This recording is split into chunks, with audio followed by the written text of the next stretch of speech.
It is with enormous pleasure that I introduce Paul Fagan, who is going to introduce our main speaker.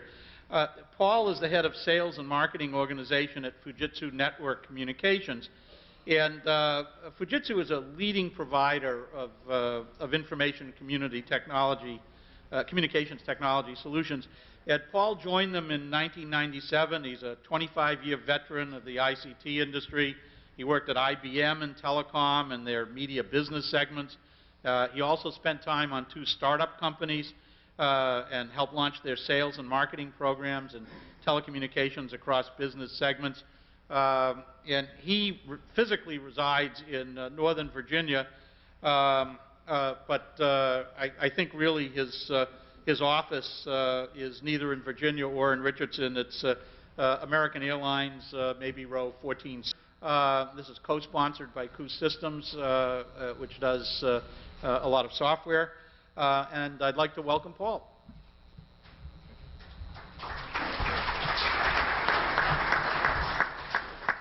Thank you, Steve. Appreciate it. And good morning, everyone. You know, we've really valued the opportunity to join you this week at the conference here because as a broadband builder, we share your goals. And we want to collaborate with you in achieving those goals. Broadband networks connect communities together and provide opportunities. They make a real difference in people's lives, as we all know. For those who lack 21st century communication services, broadband could be a lifeline connecting them to revitalized economy, faster emergency responders, telemedicine, and online curriculums and mobile technology in the classroom. The hyper-connected world, which is emerging now, it is here actually, and is going to get even bigger, will have a profound effect on our futures. At Fujitsu, we refer to this as the human-centric intelligent society. Doesn't exactly roll off your tongue. However, the phrase brings to mind, and it is part of our vision, that the benefits of broadband for all are good for humanity and good for the population. And in the human-centric intelligent society, technology exists to make people's lives richer and better. When people and things around us are linked together, the ability to work in concert, share information, learn and grow is greatly increased, as we all know.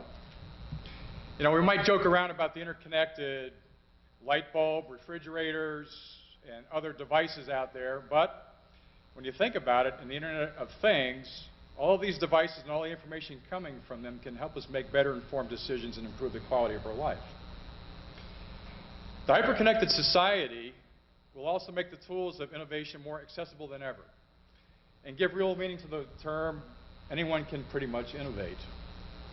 The past couple of days we've been sharing ideas and investigating how to provide broadband everywhere, whether state initiatives or federal programs such as the FCC's Rural Trial Experiments or other creative ideas which were discussed through the course of the past couple of days. It sounds like there's a way to get there. And we're excited about the initiatives to put underserved communities on the map and on a path for transformation.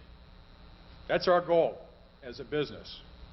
And we want to be right there with you, helping you prepare for the future and consider best-of-breed solutions and business models that are going to help you work towards broadband everywhere. There are a lot of creative models obviously emerging, public-private partnerships, co-op networks, and other ways to do things. I heard an interesting talk from the gentleman from Vermont about the local population chipped in and started to build their own public network or broadband network. It's pretty inspirational on what they did there. Fujitsu is a multi-vendor network integration partner with state and local governments, municipalities, utilities, economic developers, and consultants. We have a big focus on this area of the business, and again, we're excited to be here with you today. As an example, we've helped recently Kit Carson Electric Cooperative to plan, design, and they're now deploying a fiber-to-the-home broadband network in New Mexico. This is benefiting 27,000 people in underserved areas over 5,000 square miles, and it is the start for their smart grid initiative as well. So dual purpose for the network. Our speaker this morning is a strong proponent of communities deciding what works best for them in terms of bringing those broadband assets to their communities. As Chief of the FCC's Office of Strategic Planning and Policy Analysis, Jonathan Chambers works to identify and drive the agency's policy objectives, working with the chairman, commissioners, bureau, and offices. He is also working with a diverse range of service providers, government and community organizations to boost rural broadband deployment and inspire an entrepreneurial spirit to achieve this goal.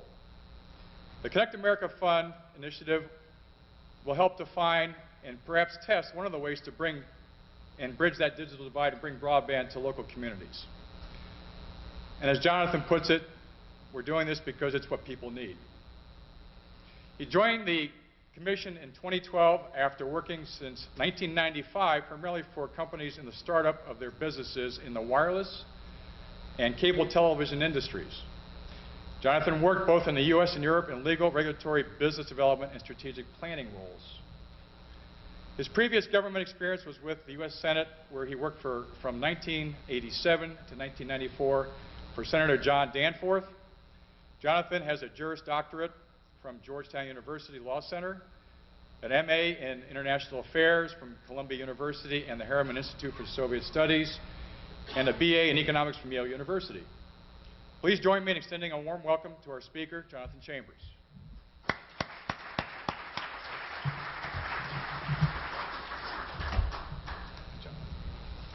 Thank you. Thank you, Paul. Thanks to all of you for being here, being willing to listen to me for an hour or so.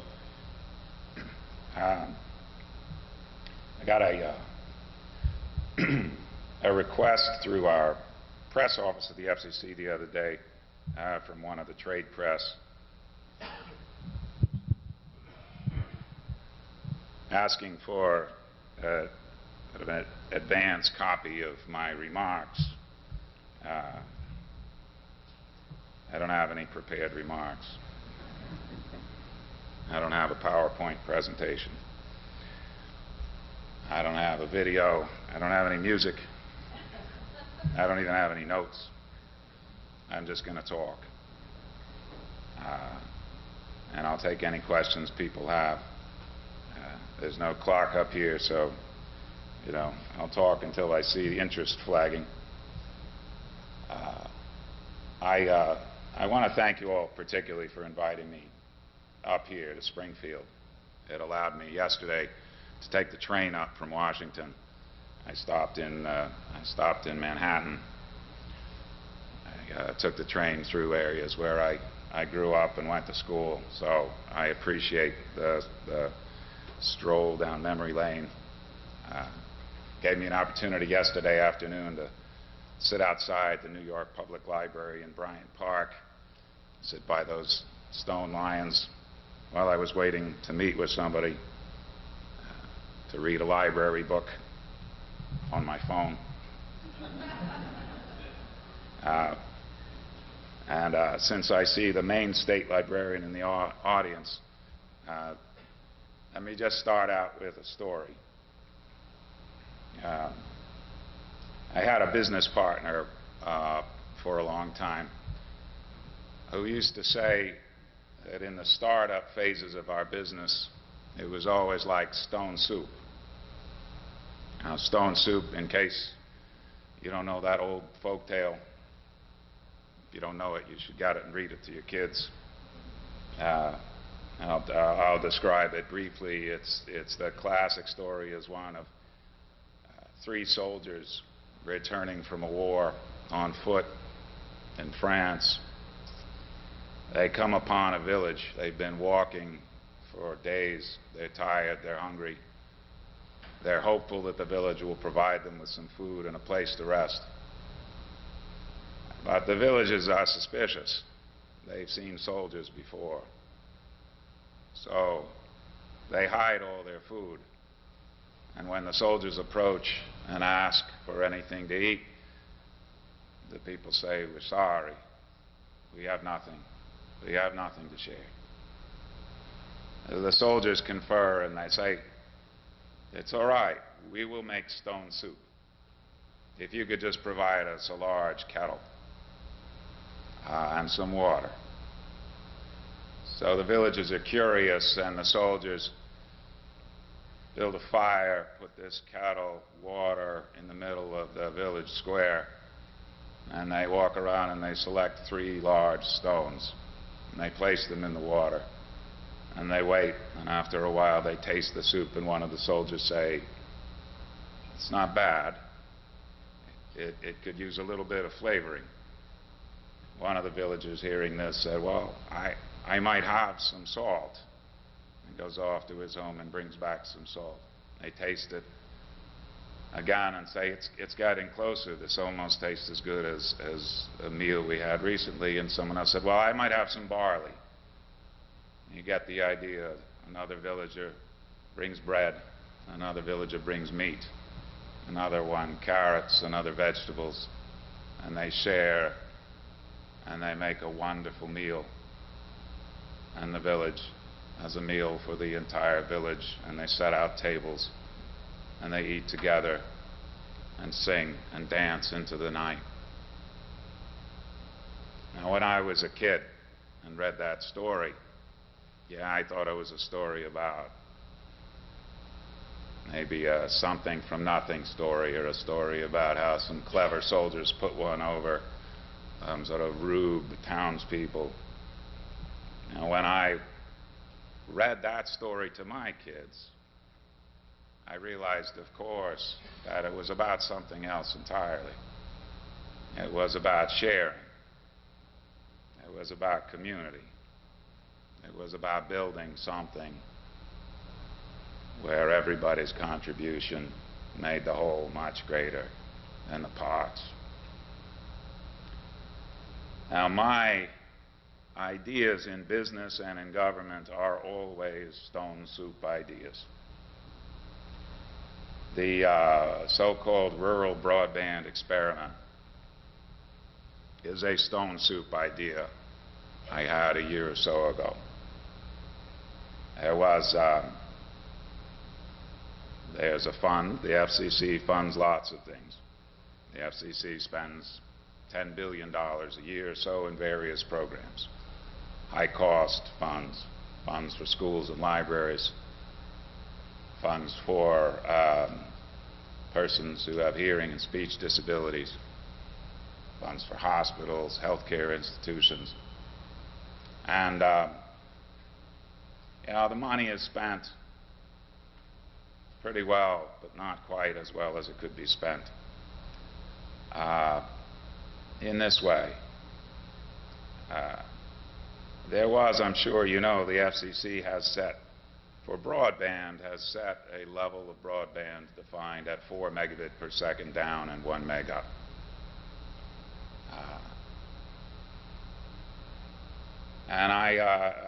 Sharon Gillette is here, maybe, or she's speaking at a later panel, and she was at the FCC when that was set, so maybe she has the answer as to why 4.1 was set.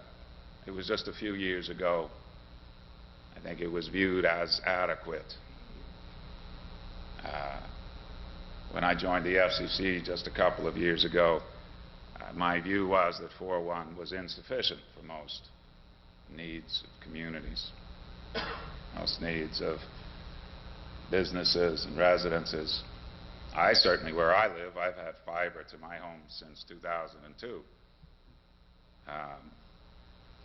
I think the FCC viewed that it didn't have sufficient funding to do better than 4.1 throughout the country. I think. Someone told me recently that in the National Broadband Plan, they estimated that it would cost some maybe $300 billion to get real broadband, fiber services, fiber to the home, fiber-like services built out everywhere. And then that figure meant that there wasn't enough money in the FCC's programs.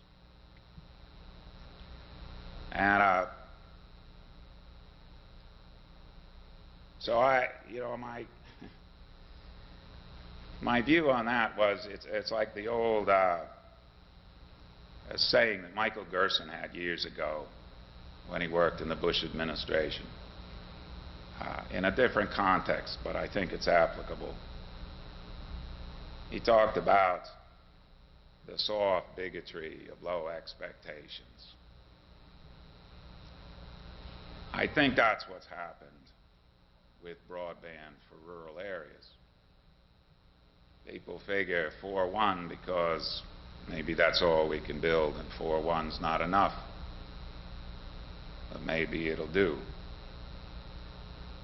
I think the low expectations has driven a lower level of policy making and a lower level of creativity than we could otherwise have.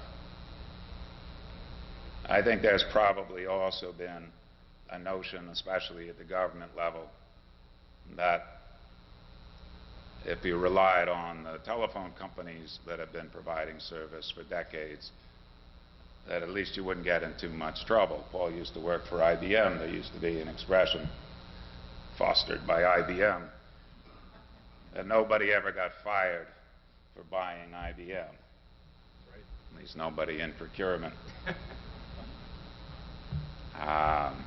I think something similar happened. Nobody ever got in trouble in the government for giving money to the telephone companies. Now, mind, I have nothing against telephone companies. I have nothing against cable companies. I like all people.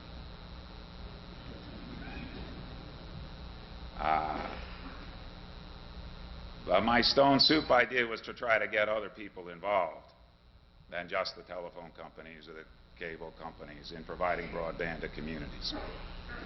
I was, of course, aware, as everyone here is, of the excitement around the Google Fiber project, that when Google announced that it would select a community in the nation and build out 1 gig service for which there was no known application, still no known application, there was an excitement.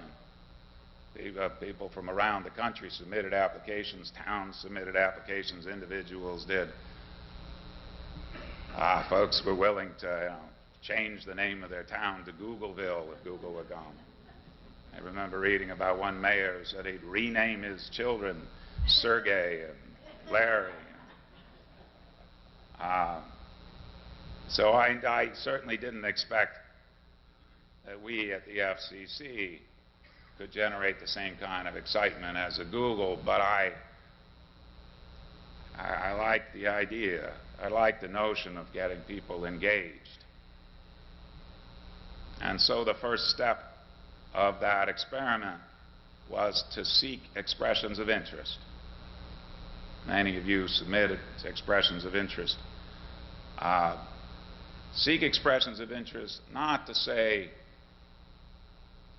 give us ideas that we will fund, but to say, tell us what you think is possible.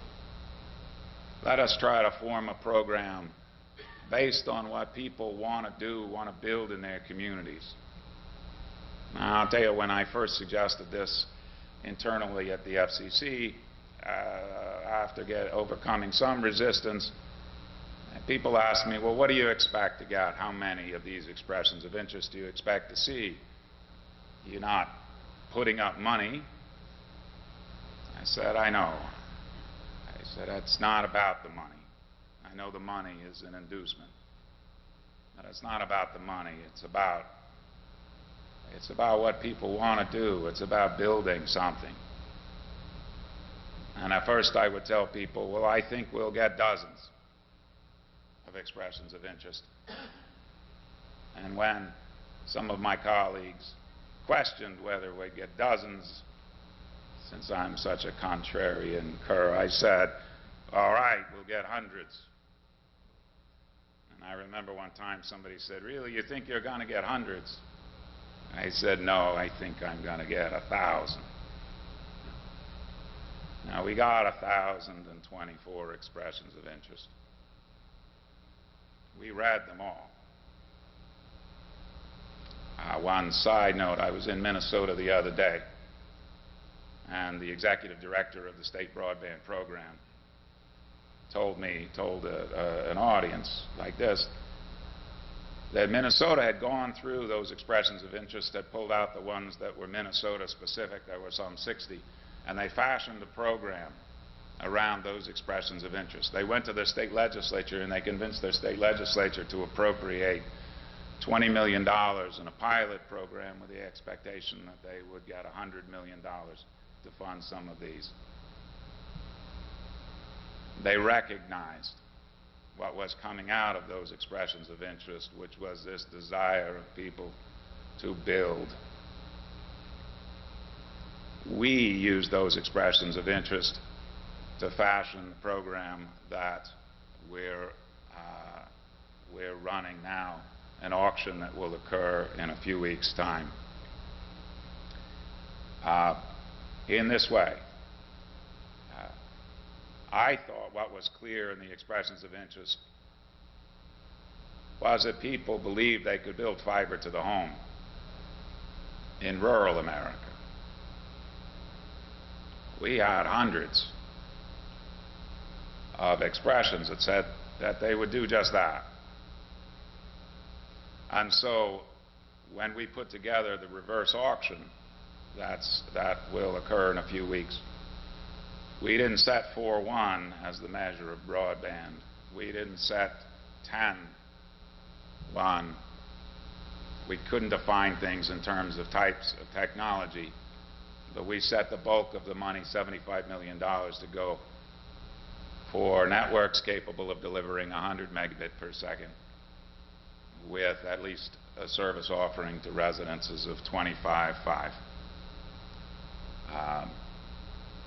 Now, I have no doubt that we will see sufficient interest bids in our auction to build out 25.5 and greater, even in rural America. I have no doubt, because I talk to people all the time. I make it a point. I've been in Washington most of my life now, but I make it a point to talk to somebody outside of Washington every single day. And what people tell me, rural electric co-ops, rural telephone co-ops, communities, they tell me that they can take the money and use the money productively and build out fiber to the home networks. So we'll see. It's an experiment. It's not meant to fund every project. It's meant to learn something.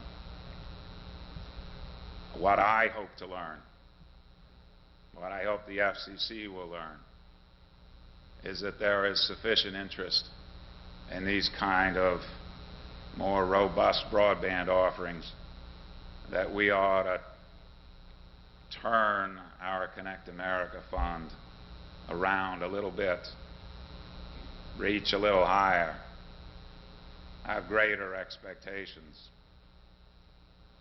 so that we would fund more of the same in the Connect America Fund.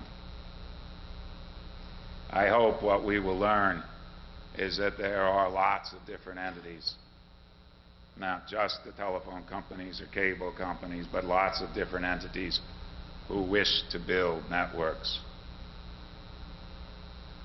I hope what we will do with what we learn is that we will make the Connect America Fund a more open program where people can compete for these funds. Now, the Connect America Fund, which was started long before I got to the FCC, is a fund that just serves price cap carrier territories. So, you know, the old Bell Company network, old GTE and United Systems and Cincinnati Bell and some of the others. And the scheme of the Connect America Fund is to first offer $9 billion to the price cap carriers to serve their territories over the next 5 years with 4:1 speeds. And if any of the price cap carriers turn down the support, those areas would be open for competitive bid. And at the end of 5 years, those areas where the price cap carriers took the money those areas would be open for competitive bid. This is the so-called right of first refusal given to the price cap carriers. As people, I think, well know, I don't agree with the basic premise of the right of first refusal. But it's hard to change things that are already well underway sometimes. It's even hard to change bad ideas. Sometimes harder to get a bad idea changed than get a good idea implemented. I have a theory why that is. I think people become so wedded to bad ideas that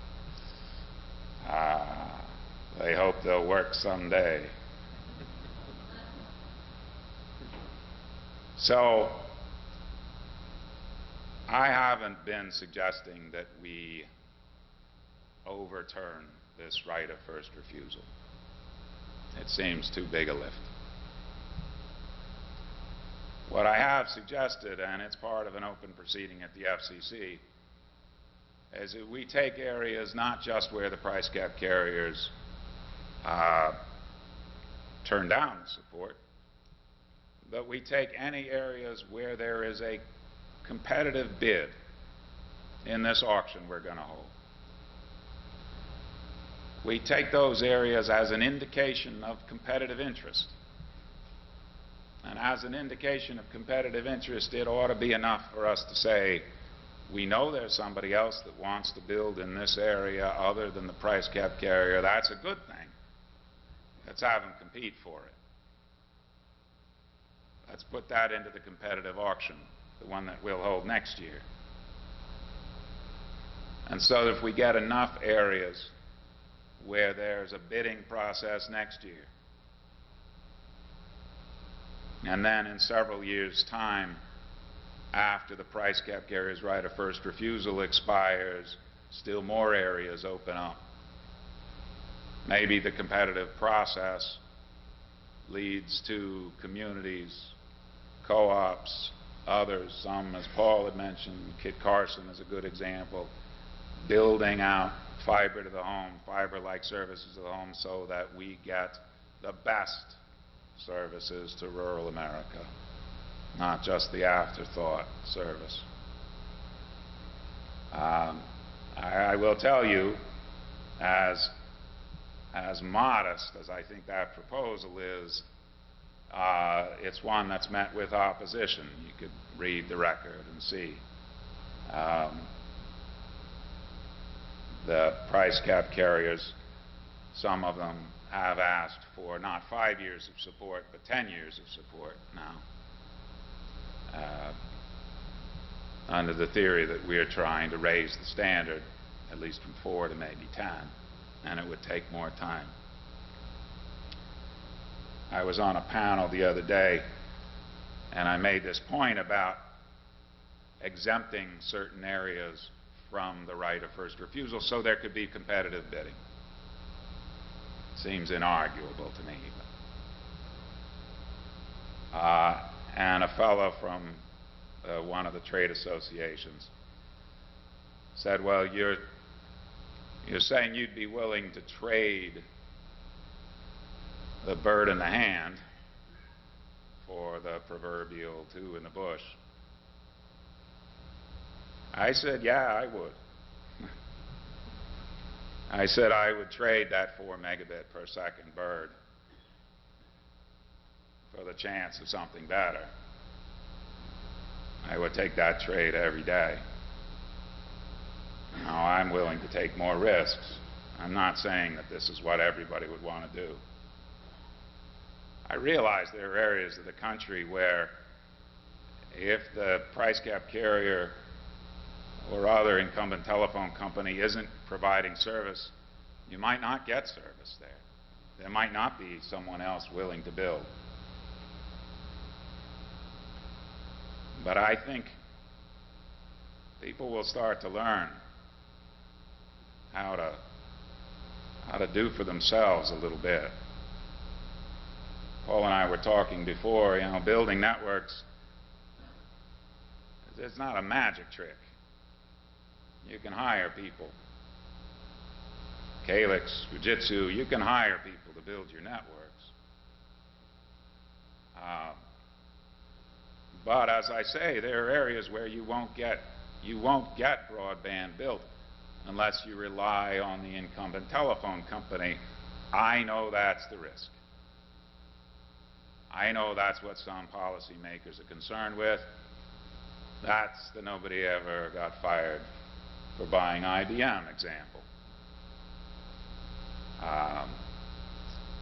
And it's true. I work a little bit on a program called E-Rate, Schools and Library Program.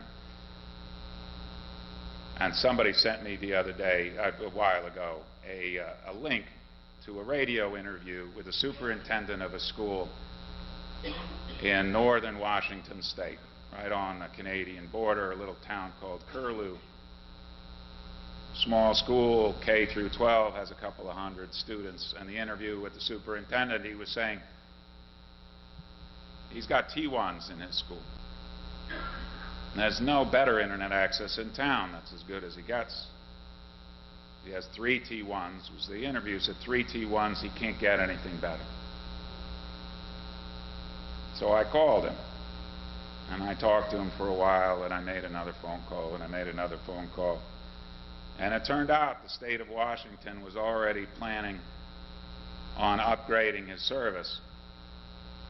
And as of last Friday, they turned up 100 megabit per second service to that school in Curlew. They contracted out, they found a local provider who's doing licensed microwave service. And you know, I don't know all the details. I'm happy for Curlew and I'm happy for the school.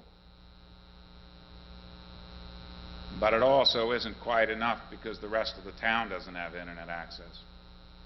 And there's sort of one-shot E-rate effort to get the school hooked up. I asked Linda about the library.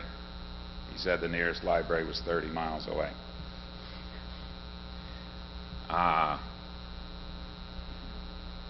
While the school is hooked up, the town is not. And the Connect America Fund will spend in their county some $10 or $15 million over the next decade. And so, could you build fiber for that? If you built fiber for that, could you find somebody to build it? I think Frontier is the provider. They're not there now. I mean, they're there with telephone service. They haven't built broadband. There's no cable operator. Who's going to build it? That's what Paul and I were talking about. Who's going to build it? If you're a small town and there's not somebody who's interested in taking on that endeavor, I think it's stone soup. I think you all start building in your communities. I think as you build in your communities, others in rural areas and suburban areas and others see what is possible and start building as well. I think the more that you all do, the more that can be done, the more people will see the vision that you all have. I say, I don't think it's magic. I think it's a lot of hard work. We have some money to put up. It's not going to be enough. I think some coordination between our programs and state programs, communities and investors, people realizing that getting fiber to the home or fiber-like services means their homes are more valuable, that towns have better economic opportunity. All of these things flow from that. I think it's all a cooperative effort. Now, you know, if it were just me, I would just show you where the money is. We've done that. You can look at the FCC's website. You can see maps we've put up. You can see how much money Our federal program will spend in every geographic area of the country, at least through the Connect America Fund. You can download our files into different mapping programs, into KML, which is what Google Earth uses, or shape files. You can see how much we're going to spend. You can see how much we're prepared to spend on an annual basis, how much we'll spend over 10 years. My hope is that in seeing how much we're going to spend, people start to expect that that money will actually get spent in their communities. Now, that might seem like, as night follows day, it just isn't. I can tell you exactly how much money the FCC will spend on somebody. I just can't tell you it'll be invested in your communities. But I think you should expect it will be. Now, because Jim Baller is here somewhere, I am not going to talk about the preemption petitions in Wilson and in Chattanooga, except to say this. I looked at those areas, the areas being proposed to serve by the electric utilities in those towns. The federal government, our high-cost program, the Connect America Fund, is going to spend money in those areas. In one of the areas, about $4 million over the next 10 years, and the other, about $6 million over the next 10 years. That is to say, in the rural broadband experiment, if somebody bid in those areas, that's how much money is potentially available.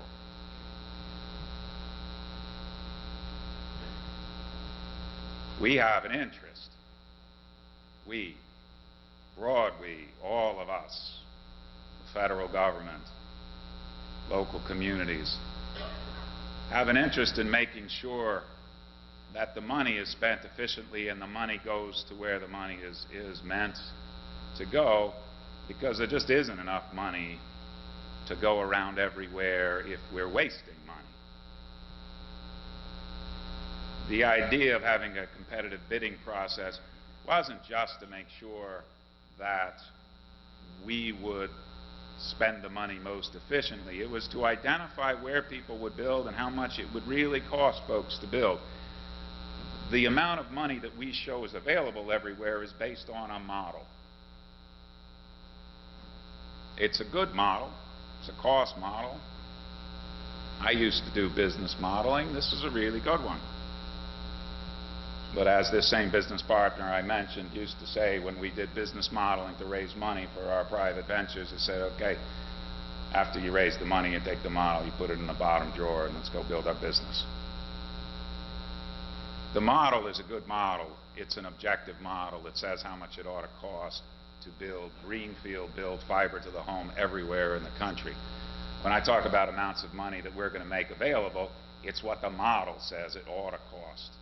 And it's what subsidy we're prepared to provide based on a model. It's a good model. It's just a model. It's not reality. Part of the point of having an auction is to test the model's results. You're going to find plenty of arbitrage opportunities in a model. Arbitrage in a good sense. You're going to find opportunities where the model says it should cost, say, $10 million to build where it only costs 8 or it only costs 6. You'll find areas that are the flip of that too. We need to learn that too. I think the model is fine as a step, but the model, without testing it against people who are willing to bid and build, is a bit of an empty suit. It's a bit of an empty exercise. It doesn't tell you what it'll really take.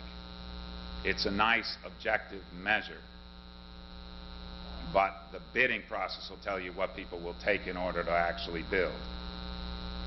Now, as I said, in Chattanooga and Wilson, we'll spend something like $10 million. I don't know exactly because I don't have the areas specifically from those petitions and I don't know what they really build. I'm just telling you that to make a point. We're going to invest. We're going to invest in those areas. It seems to me the people who live and work in those communities ought to have a say and how the money is spent in their communities. Now, if I were king for a day, my kids gave me a birthday card a couple days ago. It said, "King for a day." We didn't do anything that I wanted to do that day.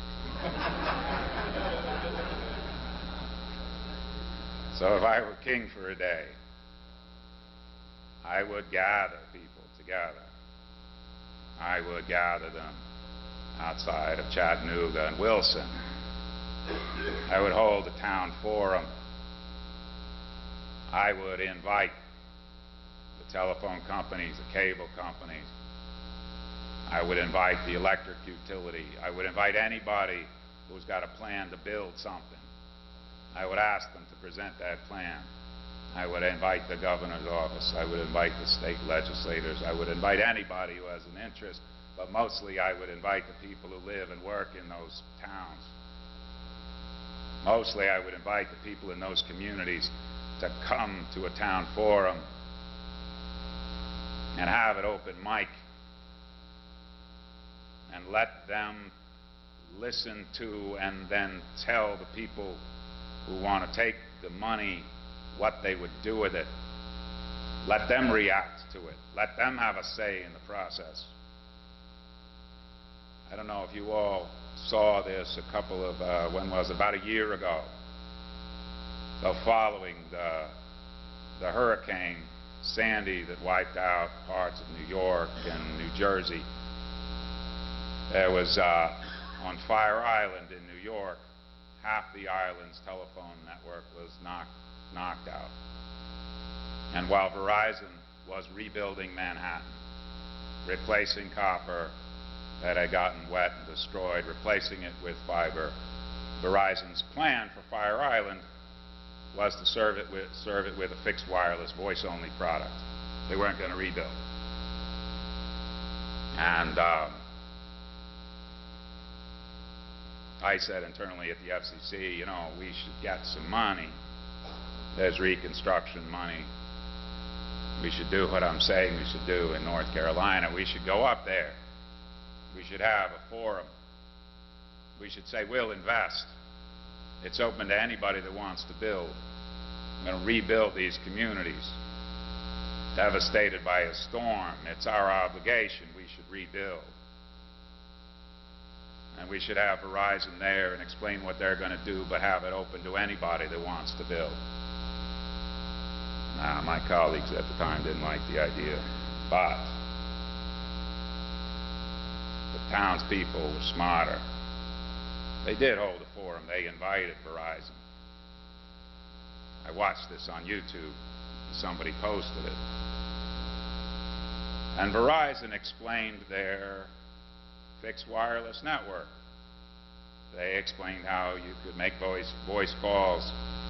They explained that if you wanted data, you could subscribe to their LTE service. And then they had this open mic. And one by one, people came up from the town and they addressed the folks from Verizon. Now, I know those folks at Verizon and I like them. And what they were trying to provide was a quick, efficient way of providing service to the townspeople. And I give Verizon all the credit in the world for being willing to go there in the town and listen to what the people in that community had to say. The people were angry. They were really pissed off. They had started to use the VoiceLink service and they didn't like it. They couldn't get data service at home. They couldn't get DSL. They were worried about being able to make emergency calls. They were worrying about being cut off. They were worried about the cost. They expressed themselves eloquently.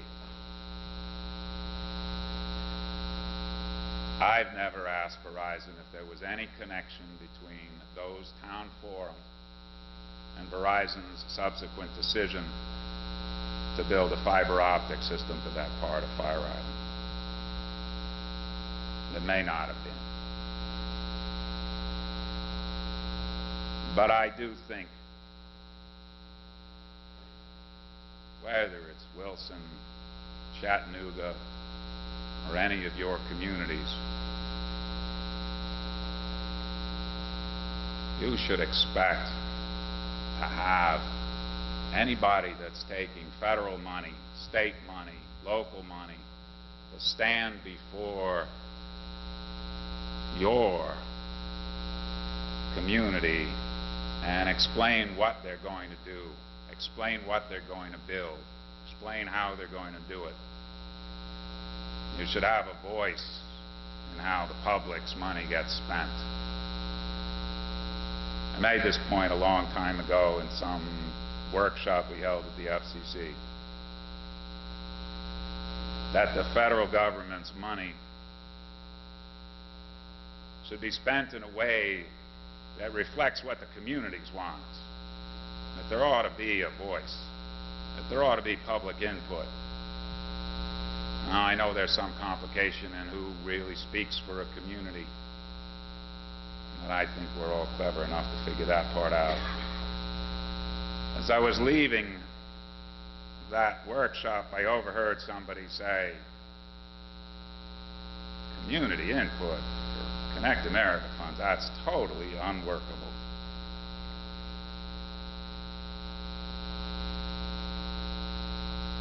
My view of how the rural broadband experiment and subsequent auctions work is the best I can come up with to give communities input, to let communities have a say in what gets built, to set the bar higher. And, you know, it's not going to be a perfect process. I worry about it. We're not starting from scratch. I know I've gone on for a while. I could go on for a while longer. I'd be happy to either take questions or I'll talk about a couple of other things too. One, so the reason I was in New York yesterday, sitting outside the New York Public Library, as I was talking to the New York Public Library folks about a program they're running to get internet access to school kids who participate in their after-school programs, to get internet access to the kids at home. The New York Public Library has taken it upon itself. They raised some foundation grants. They have they put out an RFP and they've negotiated to get either with Chromebooks or MiFi devices service for kids to take home with them. So they'll take a MiFi home with them, device home with them, and they can get internet access at home. Or a Chromebook app to home with them and get internet access at home. I know the state of Maine is looking at a similar program. The state of Kansas is looking at a similar program. I was talking to them to see if there was a way in which the FCC's Lifeline program, which is the FCC's program to get telephone service at reduced rates to low-income people. The direction of all of the federal government's spending programs, the FCC spending programs, is to move the programs from voice to broadband. It's what it's doing in the Connect America Fund. It's what it's doing in E-rate. Should be what we do in Lifeline. I don't mean to diminish the importance of voice just because I don't like talking on the telephone. But you know, there'll come a day in the not too distant future when voice on mobile devices is just part of your package. It'll just be bundled.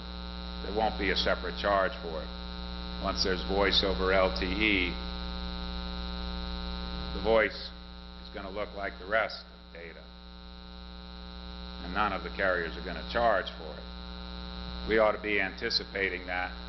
We ought to be moving our programs and our spending to broadband programs, especially for people who don't have the means otherwise. questions. Yeah, absolutely. But I was ready to stand up and cheer when you said the public should have a voice in what they're spending. I think everyone that's the energy of the room. So I want to give you a cheer, first of all.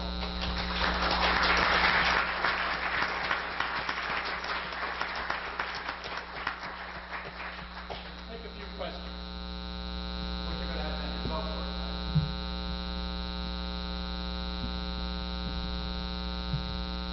I want to sort of build on your stone soup analogy and ask you about the different FCC universal programs that address schools, libraries, healthcare, and rural areas. One of the things that we've been looking at is in a rural area, it's really hard to look at those needs separately. And traditionally, it hasn't been all that easy to see how you can coordinate those funding streams in a way to really maximize the advantage, the benefit that the community gets. So I'm wondering if you can give us a forecast or some roadmap on what might be some strategies for engaging within the framework or within a new framework to maximize the benefit from those streams for the benefit of the wider community. It's a great point. It really is. We run these different programs, all of which end up trying to accomplish very similar things. So the Healthcare Connect program, they're getting fiber built out to rural healthcare facilities, and then also fiber built out to schools, and Connect America Fund to get fiber-like services built out to communities, all of which end up being separate streams of funding without coordination. The programs grew up differently, and so they have existed on their own, and I think that's what I was trying to get at in my example of Curlew, Washington. As I said, I'm thrilled that the superintendent is able to, for his kids, got them 100 megabit service. Now the kids go home, they don't have internet access service. We'll spend money in the Connect America Fund, but we'll spend it on somebody else, likely. Whereas if the money had been coordinated and built once, maybe it could have taken that. There's a fiber ring from an open access network that was built in Washington that's 20 miles away from Curlew. If you pooled all of the funding sources together, because you get that 20-mile fiber build, and then once you've got that fiber build, could you get fiber to homes or wireless to homes from there? I think you could. I think there'd be enough money if the funding was all coordinated in that way. It's a hard problem because the funds go to different kinds of entities. It's a hard problem even to coordinate schools and libraries, because schools and libraries get their own funding streams from different folks, and they're oftentimes not coordinated. I'd say the best examples I've seen of where this works, I know in North Carolina the state has taken a good systematic approach of doing just what you've said, recognizing that as a state purchaser for state entities that they ought to coordinate themselves what they're buying, use their research and education network. Another resource that is used well in many states and less well in some other states.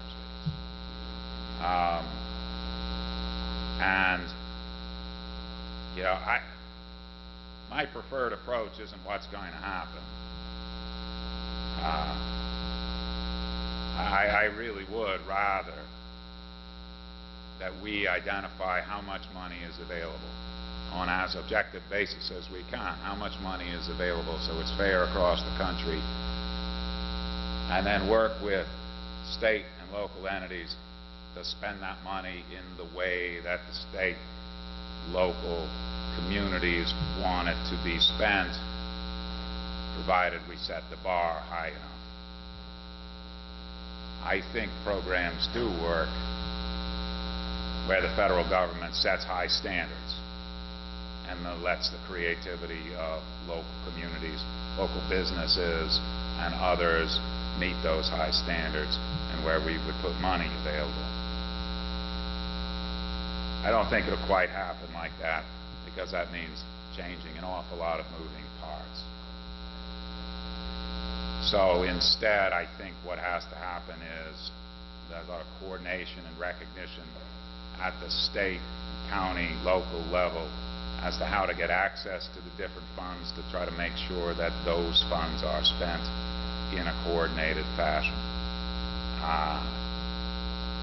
It's a second best approach maybe, but maybe it works. Again, I know they're trying that in North Carolina. I know they're trying that in Utah. I know other places where they're trying to do that kind of coordinated approach. I talked to the governor's office in North Carolina about trying to test that proposition where they still have communities left without in rural areas, and seeing if we could try it out. Say, here's how much money we have from all our various programs. Here's how much we can make available. If you can take that money and meet these high standards and match some state money and get local initiative together, maybe that's the right approach. I'd be looking for some pilots like that, but whether we get that all off the ground in time.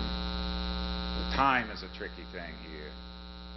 I wish it weren't. I'm a little late coming to this particular party. The money I keep talking about, the money for CAF, that's where the real money is. That's where the bigger money is.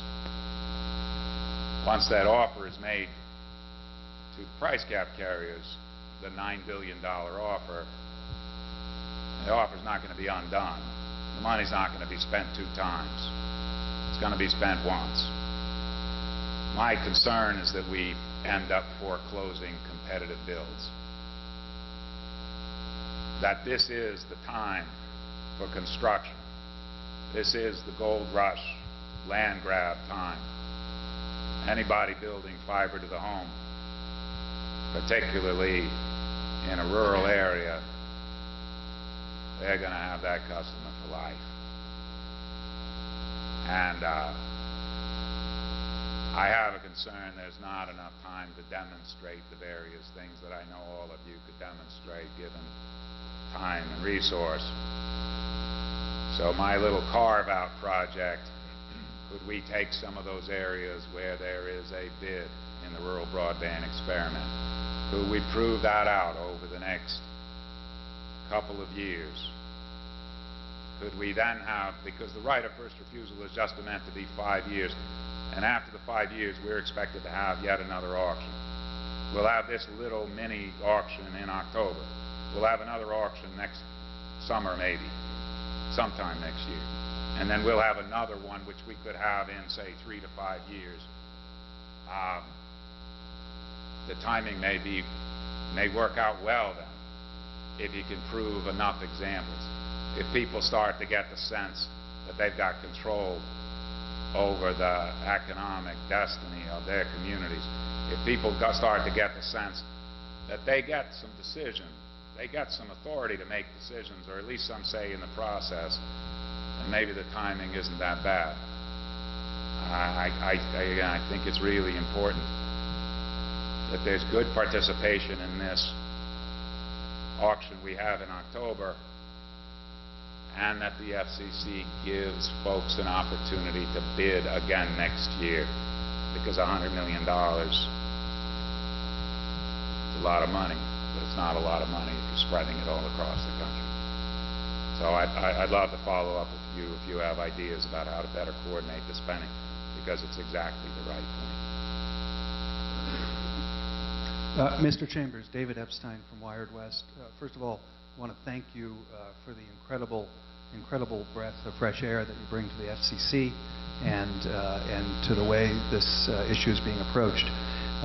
Your work on the Connect America Fund is exciting, and obviously the experiments are exciting to everybody in this room. A question I would have for you, maybe you could expand a little for us. We talk about community involvement. As we've read and interpreted the rules around the experiments, it seems to require a near incumbent-like player. It seems to have a requirement for a letter of credit equal to the funds pledged from the experiment phase, multiple years of audited financials. Our community, Wired West, which is a cooperative of 44 municipal light and power plants here in Western Mass, where coincidentally Verizon stands to be awarded about $4.5 million a year to provide broadband in our towns which are unserved, and which Verizon has indicated they're likely not going to take down. Our community would like to apply for those funds, but it appears that the rules preclude us from applying as a community. Could you speak to that? Sure. Thanks, and I think you do see the opportunity. Verizon doesn't tell me anything that they don't say publicly. I don't know if they're going to take the money or turn down the money, but I think most people figure if anybody will turn down the money, Verizon would. It's serving rural America. They've said for years is not really their core business. They've sold off properties. Again, I like the people from Verizon. I don't have any take exception, but it presents then an opportunity for Wired West and others in Verizon territories to start planning and thinking how.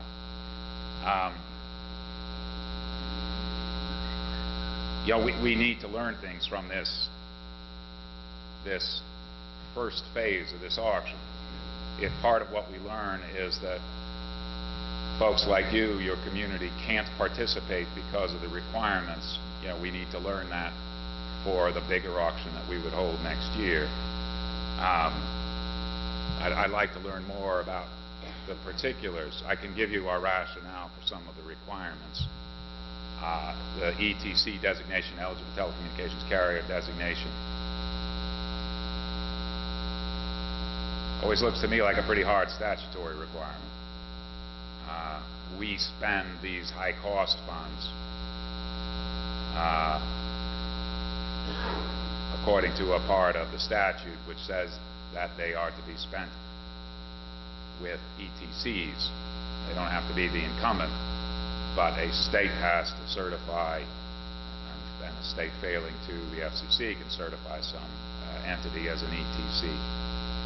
I personally don't have a problem with that. I think it offers the FCC some protection in the sense that another government body, a state, a little bit entity closer to the people in the communities is going to take a look at the application. Similarly, I don't have any problem with the letter of credit. We need to protect the public's money. I know letters of credit cost something, but it would be far worse if we were to run this experiment and then to find that we had given money to folks who didn't use it well, who didn't actually take the money and build out networks, and we didn't have a way of recovering the public's money to then be spent on somebody else. Requiring a letter of credit with a bank also gives us another set of eyes looking at the business plan, that is those of a private institution, a bank. I know in the case of many rural electric co-ops that I talk to, they're not going to have a problem getting a letter of credit. They're not going to have a problem showing audited financials. They're not going to have a problem, I think, getting ETC status, but most of them don't have that. They're used to dealing with state regulatory bodies. They do that in their other line of business. But we got to get this right.